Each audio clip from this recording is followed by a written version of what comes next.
कि कितनी ऊंची कोटि का महात्मा है वो, गृहस्थ में रहते हुए, जो अपने परिवार में रहते हुए प्रेम व्यवहार करते हुए, कमाते खाते हुए, हर समय भगवत स्मरण करते हुए ऐसे रहता है जैसे किसी मेहमान के यहाँ कि मुझे तो जाना है, न घर मेरा, न मकान मेरा, में नई वस्तु मेरी, नाथ सकल संपदा तुम्हारी, मैं सेवक समेत सुत नारी, मुझे तो आप चाहिए। देखो, जब तक तुम संसार की कामनाओं से निवृत्त नहीं होगे तो ये संसार तुम्हें फंसाए रखेगा। तुम्हारा सारा साधन भजन जो परलोक प्रदान करने वाला है, ये संसार नष्ट कर देगा।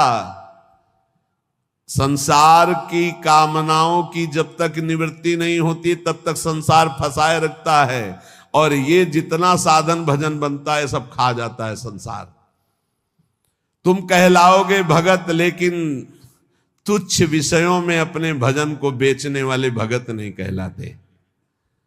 तुम जैसे तैसे अपने इंद्रिय और मन को बिखेर रखा है, इंद्रियां मन तुम्हारे भजन को नष्ट कर रही है। अत्यंत तुच्छ असत जड़ दुख रूप भोगों में वो मूर्ख अपने भजन को छीन कर देता है, भजन को बर्बाद कर देता है।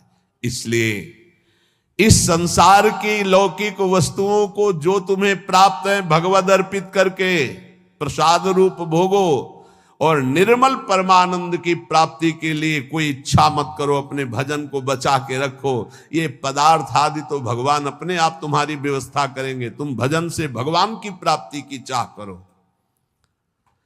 जो इस बात को स्वीकार कर लेते हैं उनके अंदर एक नई कामना जागृत होती कि कुछ लोग तो ये जान जाएं कि मैं भजन करता हूं, ये बहुत जोर की इच्छा होती है।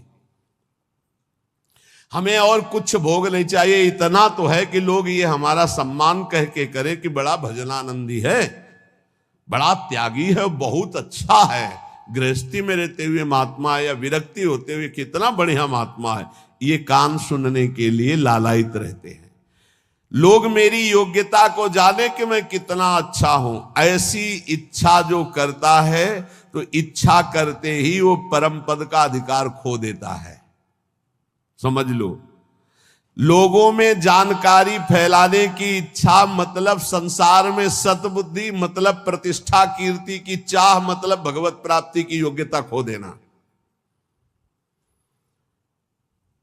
ये तीन बातें बड़ी दुर्लभ हैं। निर्धनता में भी दूसरों की सेवा करने का, दान देने का उत्साह, एकांत में पापाचरण ना करने की दृढ़ भावना, ये बहुत कठिन बातें, बहुत कठिन बातें। निर्धनता में भी दान देने का, दूसरों की सेवा करने का उत्साह, एकांत में कभी पाप ना करने की दृढ़ भावना, और जिससे भय लगता है ऐसा कभी कोई वचन, आचरण, संकल्प मन में ही ना आने पावे। भय लगता है पाप कर्म से, पाप कर्म ही भय प्रदान करता है। तो पाप कर्म से कैसे निवृत्त हो, क्रम बाई क्रम वर्णन कर रहे हैं। तो जो पाखंडी लोग हैं इनका संग का त्याग कर दे। पाप निवृत्ति के लक्षण, पाप तुमसे बनेंगे ही नहीं। पाखंडी लोगों से दूर रहना, खुली बात कह रहे हैं, महापुरुषों के वचन हो, किसी से कोई लेना देना नहीं रहता, इसलिए मस्ती से बोलते हैं। पाखंड कहते हैं पाप के खंड को। पाप जो ऊपर से सदाचरण का वेश धारण किए हुए हैं और अंदर से पापाचरण करते हैं, बहुत ही लुभावना पाखंड होता है। लुभावना आप देख के समझ ही नहीं सकते। हमारी योग्यता ऐसी नहीं हो, हम अपनी योग्यता दिखाते हैं तो पाखंड एकदम भी कहा जाता है। इससे पाप की प्रवृत्ति होती है। पाखंड से बचे और पाखंडी लोगों से बचे, खुली बातें हैं। जो असत्य में भोग सुख प्राप्त करना चाहता है वो पाप किए बिना रह नहीं सकता। ऐसे पाप का आचरण करने वालों का संग बिल्कुल नहीं करना चाहिए। अहंकार पापों की रति प्रदान करता है, इसलिए अहंकारी का संग नहीं करना चाहिए, अहंकार का संग नहीं करना चाहिए। पाखंड नहीं धारण करना चाहिए, पाखंडियों का संग नहीं करना चाहिए। असत्य के भोग की लालसा पाप करवाती है और असत्य के भोगों में रत पापियों का संग नहीं करना चाहिए। अहंकार ही भोगों में रत कराता है, इसलिए अहंकार नहीं अंदर आने देना चाहिए और अहंकारियों का संग नहीं करना चाहिए। प्रभु की ओर अग्रसर होने वाले जितने साधक हैं उनको सावधान रहना चाहिए ऐसे अहंकारी असत भोगों में लगे हुए पाखंडियों से। कल्याण के मार्ग पर चलना है तो अधर्म और अनीति और पाप कर्म छोड़ने की दृढ़ प्रतिज्ञा करनी होगी।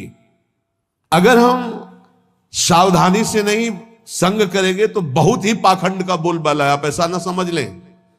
कलिकाल है, ये मन चले लोग जो भगवान की प्राप्ति का कोई मार्ग ही नहीं जानते, जिसकी बातचीत में थोड़ा भी लोभ दिखाई दे, जिसकी बातचीत में थोड़ा भी काम आदि दोष का लक्षण दिखाई दे, कभी संयोग नहीं करना चाहिए, चाहे जितना बड़ा कोई हो, दूरी बना के रखनी चाहिए। इसीलिए पहला शब्द लिखा है पाप की निवृत्ति के लक्षण, तो बोले पाखंड और पाखंडी लोगों के संग का त्याग कर देना चाहिए। दूसरा, असत्य भोगों में जिनकी रति है उस असत्य भोग और असत्य भोगों में रति करने वाले का त्याग कर देना चाहिए। तीसरा, अहंकार और अहंकार की वृत्तियों में फंसे हुए लोगों का इनका त्याग कर देना चाहिए। जिसको कल्याण मार्ग में चलना है अधर्म अनीति और पाप कर्म छोड़ने की दृढ़ प्रतिज्ञा करनी चाहिए। जो पीछे पाप हो गए हैं वो इसी प्रतिज्ञा से भस्म हो जाते हैं। कभी भी ये नकारात्मक भाव रखने वालों का संग करने वाला सकारात्मक भाव में आगे नहीं बढ़ सकता है, इसलिए बहुत सावधान रहना चाहिए।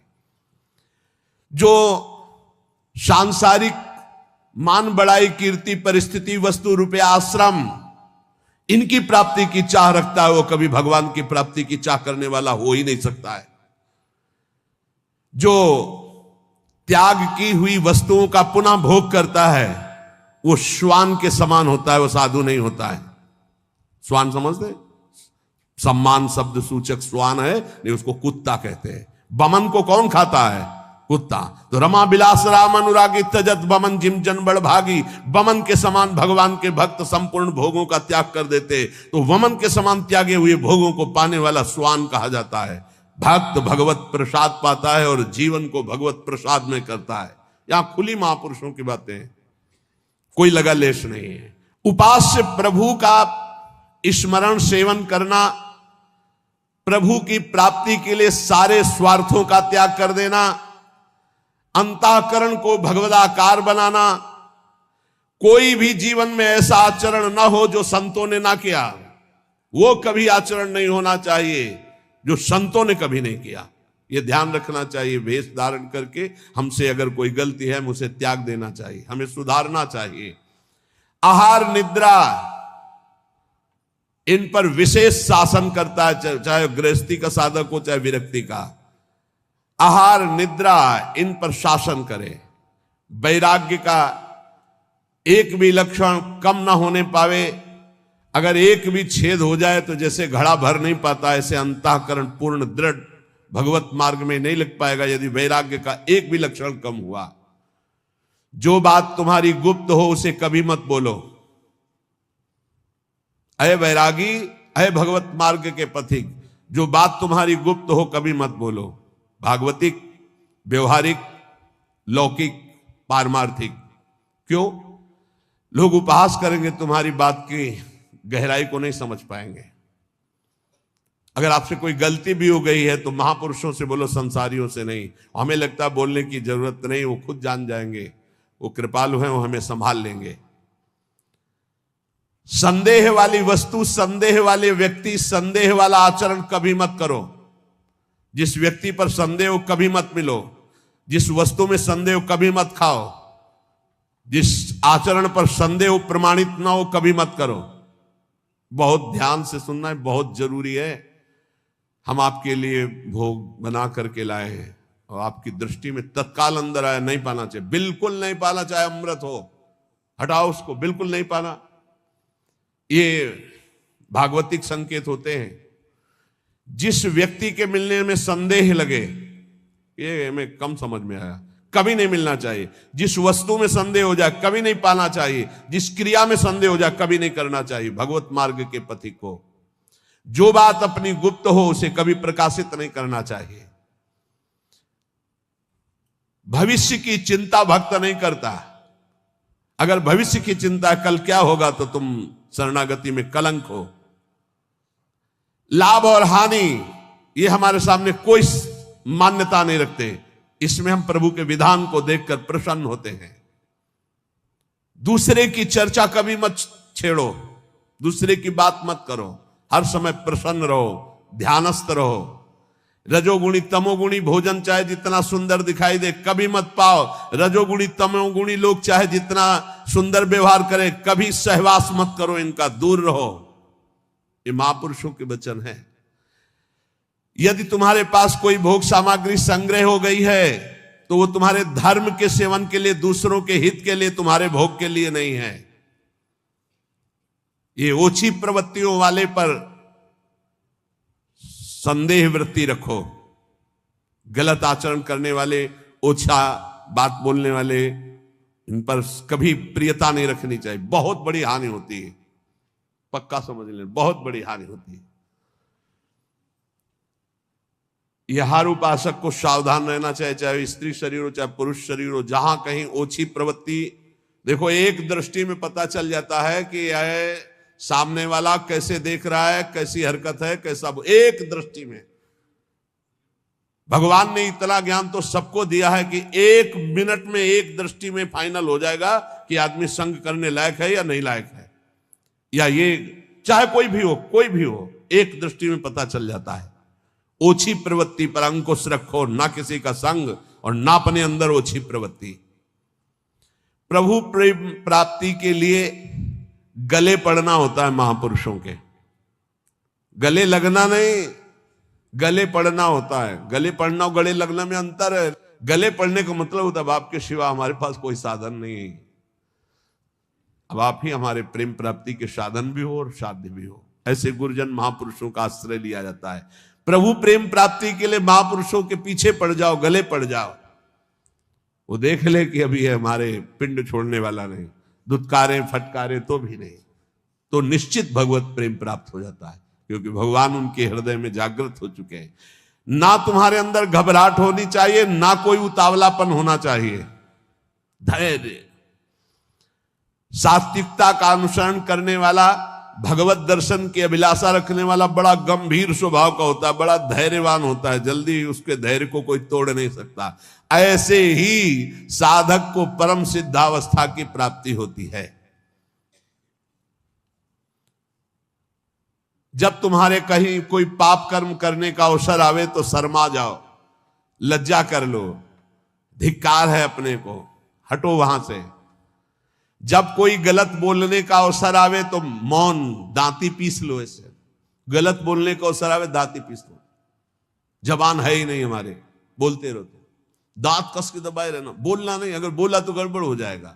जैसे गलत करने का अवसर आवे तो मानसिक धिक्कार देना है। धिक्कार है तुझे, क्या सोच रहा है तू, गलत करना चाहता है। गलत बोलने का अवसर आवे तो दांती पीस लो, ऐसे दंत, राधा राधा राधा, अंदर से बोलना नहीं। ये देखो परमार्थ के लिए, बिल्कुल ऐसे। और जब कहीं तुमसे कोई गलती पड़ जाए तो शर्माओ मत, फिर क्षमा मांग लो। राधा राधा, गलती हो गई हमसे, आगे से गलती नहीं, उसे क्षमा कहते हैं। अंदर से प्रायश्चित कर दे। तो जिस कार्य करने में तुम्हें लज्जा लगे वैसा कार्य मत करो, वैसे विचार मत करो। जो 3 को बस में रखता है वो साधु, नेत्र कान जीभ, जनेंद्रिय अपने आप बस में हो जाएगी। नेत्रों को बस में रखो, जबान को बस में रखो, कान को बस में रखो। 3 का बहुत बड़ा योगदान है। जबान खूब अच्छे अच्छे पदार्थ खाएगी, खूब उल्टा सीधा बोलेगी, कान उल्टा सीधा सुनेंगे, वो नेत्र उल्टा सीधा देखेंगे तो आचरण उल्टे सीधे होंगे। इनको संभालो। 3 रसना, श्रवणेन्द्री और रसेंद्री। रसना कटो जो अन्न रटो, निरख अन्न फुटो ने नेत्रेंद्री, और श्रवण फुटो कान। नेत्र कान जीभ 3 को जो सुधार लेता है वो साधु हो जाता है। 100 समाधि और स्मशान, इनमें सा है। अगर समाधि को प्राप्त नहीं हुए तो शव और स्मशान आराम से आपको मिल जाएंगे। मानव जीवन समाधि प्राप्त करने के लिए, समाधि